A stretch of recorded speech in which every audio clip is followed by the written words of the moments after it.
శ్రీ గురుభ్యో నమః. ఈ వీడియోలో మనం శివరాత్రిని ఎలా జరుపుకుంటే అద్భుతమైన ఫలితాలు వస్తాయి లేదా మన సంకల్పాలు సిద్ధిస్తాయి అనేది మనం చూద్దాం. ముఖ్యంగా శివరాత్రి అనేది సంవత్సరానికి ఒకసారి వస్తుంది, మనందరికీ తెలిసిందే. సో ఎప్పుడు పడితే అప్పుడు వచ్చేది కాదు. బట్ మాస శివరాత్రి మాత్రం ప్రతి నెల వస్తుంది, అది వేరే విషయం. కానీ శివరాత్రి దానికి ఉన్నటువంటి ప్రత్యేకత చాలా అద్భుతమైనటువంటిది. ఎందుకంటే ఆ సమయంలో ఉద్భవించేటటువంటి ఎనర్జీని ఒక లింగోద్భవంగా మనం చెప్పుకోవడం జరిగింది. కాబట్టి అటువంటి సమయం అనేది ఇయర్లీ వన్సే వస్తుంది. కాబట్టి శివరాత్రిని వినియోగించుకోవడం అనేది చాలా చాలా చాలా ఇంపార్టెంట్.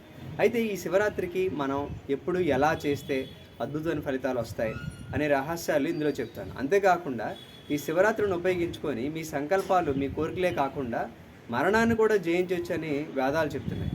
ఒక రహస్యమైనటువంటి ముద్ర ద్వారా మీ మరణాన్ని కూడా జయించవచ్చు, దీన్ని కనుక మీరు కరెక్ట్గా ఉపయోగించుకున్నట్లయితే. అది ఎలాగో మనం చూద్దాం ఇప్పుడు. ముఖ్యంగా శివరాత్రికి ఫస్ట్ మొట్టమొదటిగా చేయాల్సింది ఏంటంటే సూర్యోదయ కాలానికి ముందే మనం నిద్రలేవాలి. అసలు యాక్చువల్గా శివరాత్రికనే కాదు, ప్రతిరోజు కూడా సూర్యోదయానికి ముందే మనం లేవాలి.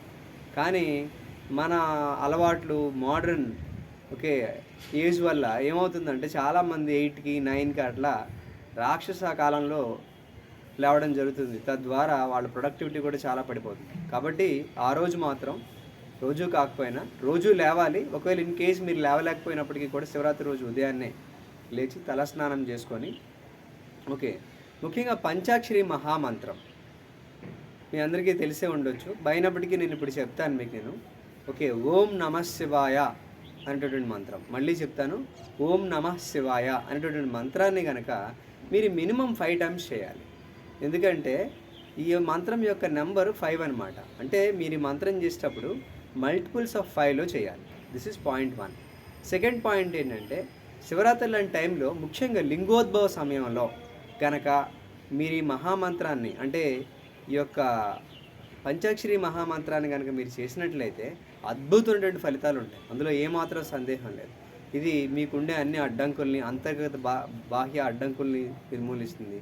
మీలో విల్ పవర్ని, కాన్ఫిడెన్స్ని పెంచుతుంది. మీ సంకల్పాలు త్వరగా సిద్ధించినట్టు చేస్తుంది. అదేవిధంగా మృత్యువును కూడా అధిగమించేంత స్థాయికి కూడా మిమ్మల్ని తీసుకెళ్ళగలుగుతుంది. ఒక స్టేజ్లో మిమ్మల్ని గైడ్ చేస్తుంది కూడా. సాక్షాత్ ఆ పరమశివుడే మిమ్మల్ని గైడ్ చేయడం జరుగుతుంది. ఇది పాయింట్ 1. సెకండ్ పాయింట్ ఏంటంటే ఒకవేళ మంత్రజపం చేయను అనుకునే వాళ్ళు మెడిటేషన్ అన్న కనీసం చేయడం అనేది చాలా ఉత్తమం. ముఖ్యంగా లింగోద్భవ సమయాన్ని క్యాలిక్యులేట్ చేసుకొని ఆ సమయంలో ఫర్ ఎగ్జాంపుల్ 12 to 1 వరకు అనుకుందాం, లేదా 12 to 12:30 అనుకుందాం. మనం జనరల్గా ½ an hour to 1 hour ఉంటుంది కనుక ఆ టైంలో మీరు మెడిటేషన్లో కానీ, లేదంటే ఇప్పుడు నేను చెప్పినటువంటి పంచాక్షరి మహామంత్రాన్ని కానీ జపించడం చాలా ఉత్తమం. ఒకవేళ మెడిటేషన్ చేసినట్లయితే కంటిన్యూస్గా ముందే కూర్చుండిపోండి. ఒక 1 hour ముందే కంటిన్యూస్గా 2 hours అన్నా చేయండి ఆ రోజు మాత్రమే. లేదు ఇంకా నేను నా వల్ల కాదు అనుకున్నప్పుడు అట్లీస్ట్ ఒక 1 hour అయినా, ఇంకా 1 hour కూడా కాదంటే అట్లీస్ట్ ½ an hour అయినా మీరు చేయండి. అద్భుతమైన చేంజెస్ మీ బాడీస్లో జరుగుతాయి. ఒక పెను మార్పు అనేది మీలో జరగడం ఖచ్చితంగా మీరు చూస్తారు. ఇది పాయింట్. ఇకపోతే మూడోది ఏంటంటే చెప్పాను కదా, మృత్యువును జయించడానికి. ఇది నేను చెప్తుంది కాదు, వేదాలు చెప్తున్నటువంటిది. ఒక్కొక్క ముద్ర ఉంది, దాన్ని కేచరి ముద్ర అంటారు. కేచరి ముద్ర అంటే అర్థం ఏంటంటే మీ నాలుకను అంగిటికి తగిలించడం. ఎలా లోపలికి అంగిటిగా తగిలించినట్లు అలా తగిలించి ఉంచడానికి దాన్ని కేచరి అంటారు. కే అంటే స్పేస్ అని అర్థం. కేచరిలో భూచరులు అంటాం. మనందరం భూచరులు అంటే మనం నేల మీద నడుస్తాం కదా. కేచరులు అంటే పక్షులు, అంటే ఆకాశ గమనం చేసేవాళ్ళు, ఆకాశంలో పయనించే వాళ్ళని కేచరులు అంటారు. ఈ కేచరి ముద్ర వల్ల మీరు ఆకాశ పయనమే కాకుండా, అంటే మనలో ఉన్నటువంటి ఉదాహరణ వాయువు యాక్టివేట్ అయ్యి ఆకాశ గమనం జరుగుతుంది ఒకటి. రెండోదేమో మీ మృత్యువును కూడా జయిస్తారు. కాకపోతే ఆ రోజు అంతా కూడా కేచరి ముద్రలో ఉండాలి. కేచరిలో ముద్రలో ఉండడం వల్ల చాలా లాభాలు ఉన్నాయి.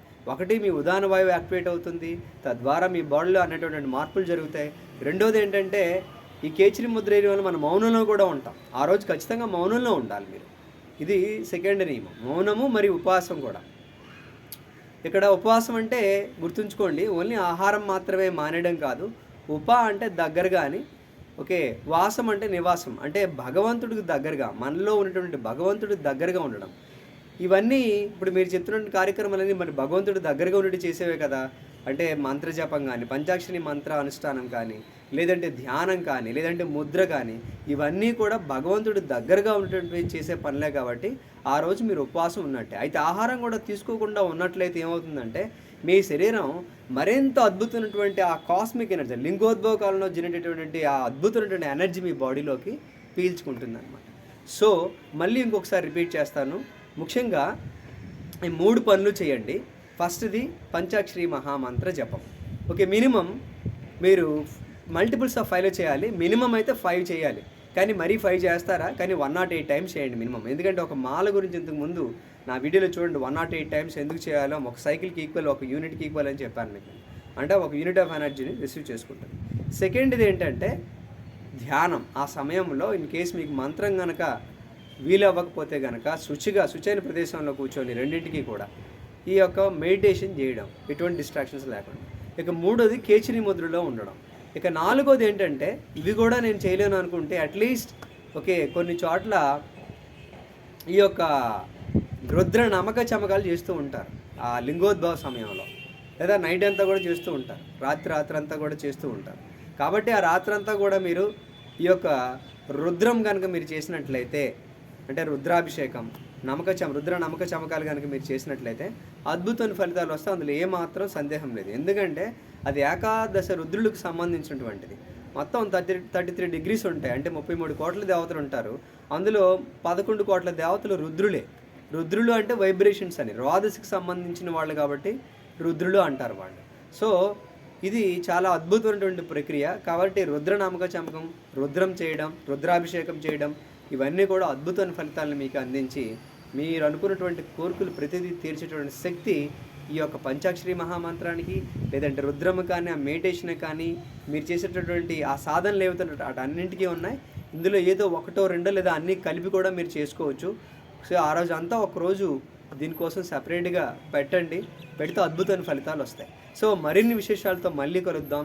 ఈ శివరాత్రిని అందరూ ఉపయోగించుకుంటారని కోరుకుంటున్నాను. అదేవిధంగా మీరందరికీ కూడా శివరాత్రి శుభాకాంక్షలు. అదేవిధంగా ఈ యొక్క విజ్ఞానాన్ని అందరికీ అందించండి. అందరూ సబ్స్క్రైబ్ చేసుకోండి.